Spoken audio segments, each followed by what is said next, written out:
আসসালামু আলাইকুম, ওয়েলকাম করছি রিয়াসাত আজিম। ভিন্ন ধর্ম মতাদর্শে যারা শুনছেন সবার প্রতি আন্তরিক কৃতজ্ঞতা।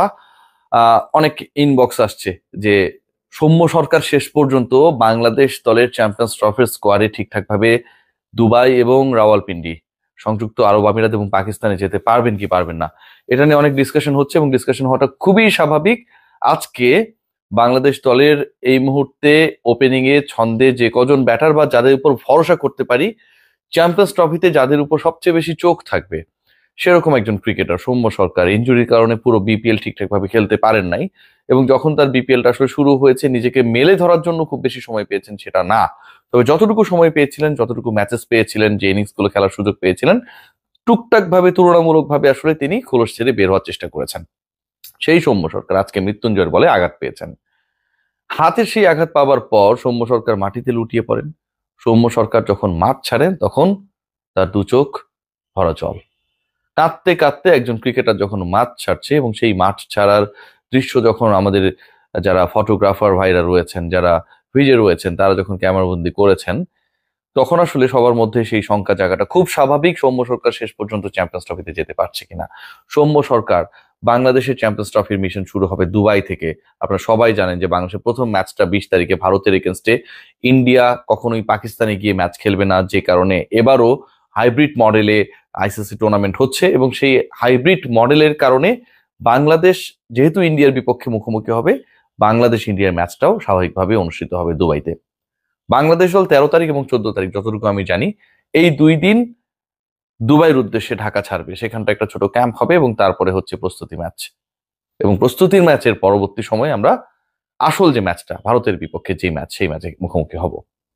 সেই ম্যাচে মুখোমুখি হবার আগে সৌম্য সরকার ওপেনিং নিয়ে অনেক আলোচনা ছিল, লিটন কুমার দাসের বাদ পড়া নিয়ে অনেক আলোচনা ছিল।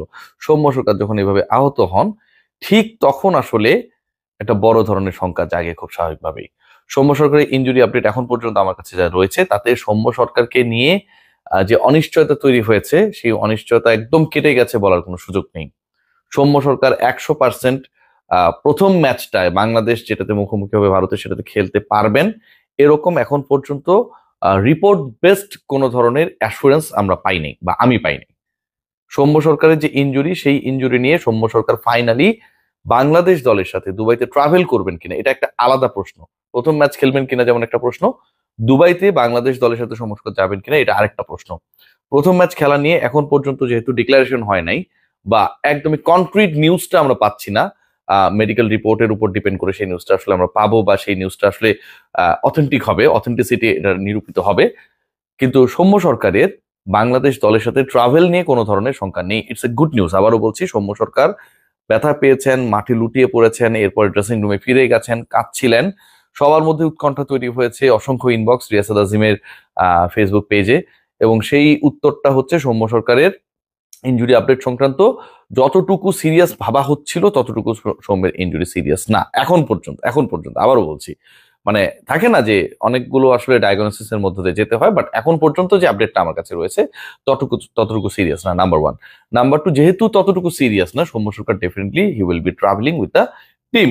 নাম্বার টু, এখন প্রশ্ন যেটা, যে Liton Kumar Das is going to be the part of the national side or not. আজকে মিরপুরের বাইরে একটা আমরা দৃশ্য দেখেছি, আপনারা সবাই জানেন, বাংলাদেশ দল যখন প্রস্তুতি নিয়ে ব্যস্ত, ফিল সিমন্স যখন তার দলের ফিলসফি নিয়ে কথা বলছিলেন প্রেস কনফারেন্স রুমে, লিটন কুমার দাস ঠিক কাছাকাছি একটা সময়ে মিরপুরের যে চৌহদ্দি রয়েছে, যেখানটায় আমরা সেই স্ট্যাচুটা দেখি বা বাস স্ট্যান্ডে প্রবেশ করার যে জায়গাগুলো রয়েছে, লিটন কুমার দাসকে মাঠে দেখা গিয়েছিল। অনেকে এটা নিয়ে আফসোস করছিলেন যে লিটন কুমার দাস মানে প্র্যাকটিসে নেই, জাতীয় দলের হয়ে প্র্যাকটিসে নেই, আরো একটা আইসিসি মিশন, সেখানটায় লিটন কুমার দাসকে ছাড়াই বাংলাদেশ দল যাচ্ছে।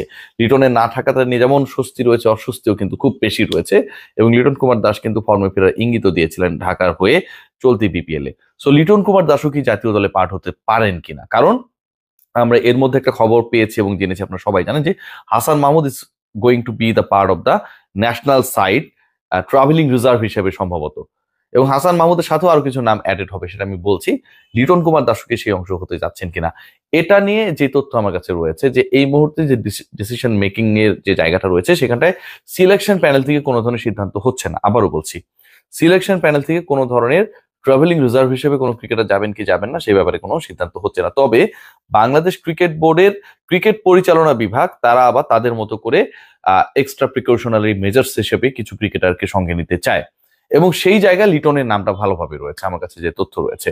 যেহেতু সৌম্য সরকারের টুকটাক ইনজুরি আমরা দেখেছি, আবার লিটন কুমার দাসকে সাথে নিলে এমন না যে মহাভারত অশুদ্ধ হয়ে যাবে, অনেক খরচ হয়ে যাবে, তা না।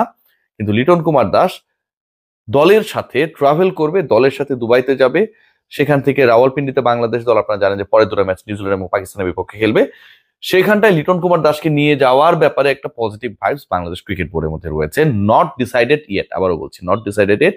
লিটন কুমার দাসকে দলের সাথে নেয়ার ব্যাপারে একটা পজিটিভ ডিসকাশন রয়েছে।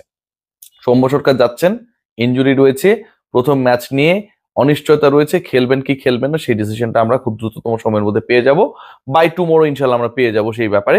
আর লিটন কুমার দাস তিনি বাংলাদেশ দলের সাথে ট্রাভেল করবেন কি করবেন না সেই ব্যাপারে নীতি নির্ধারণী পর্যায়ে যারা রয়েছেন তাদের মধ্যে একটা ইতিবাচক চিন্তা ভাবনা চলছে। হোপফুলি লিটন কুমার দাস বাংলাদেশ দলের সাথে ট্রাভেল করবেন, আমরা এক্সপেক্ট করতে পারি। আবারও বলছি, থাম্বনেইল দেখেই কেউ কমেন্ট করবেন না, একটু পুরো আলোচনাটা শোনার চেষ্টা করবেন। এর বাইরে যে আলোচনাটা সেটা আমার কাছে খুব গুরুত্বপূর্ণ মনে হয় যে বাংলাদেশ দলের সাথে একঝাঁক পেসার যাবার একটা আলোচনা হচ্ছে, এবং সেই পেসারদের তালিকায় হাসান মাহমুদের ব্যাপারটা আপনারা সবাই জানেন। Hasan Mahmud is a great cricketer, good cricketer, কিন্তু হাসান মাহমুদকে নিয়ে আসলে সবচেয়ে সমস্যার যে জায়গাটা হয়েছিল যে যখন বাংলাদেশ দলটা সিলেক্ট করা হয়েছিল, হাসান মাহমুদ নাকি হচ্ছে মুস্তাফিজুর রহমান, এই দুজনকে নিয়ে একটা ডিসকাশন ছিল। নাহিদ রানা যাচ্ছেন, তাসকিন যাচ্ছেন, তানজিম সাকিব যাচ্ছেন, এই তিনজনকে নিয়ে খুব বেশি আলোচনার সুযোগ ছিল না, বাট হাসান মাহমুদকে নিয়ে একটা আলোচনার জায়গা ছিল। বাট হাসান মাহমুদের ব্যাট লাকের জায়গাটা হচ্ছে শেষ পর্যন্ত যে চারজন পেসারকে নিয়ে বাংলাদেশ দল সিলেক্ট করা হয়েছে সেখানটায় তিনি নেই।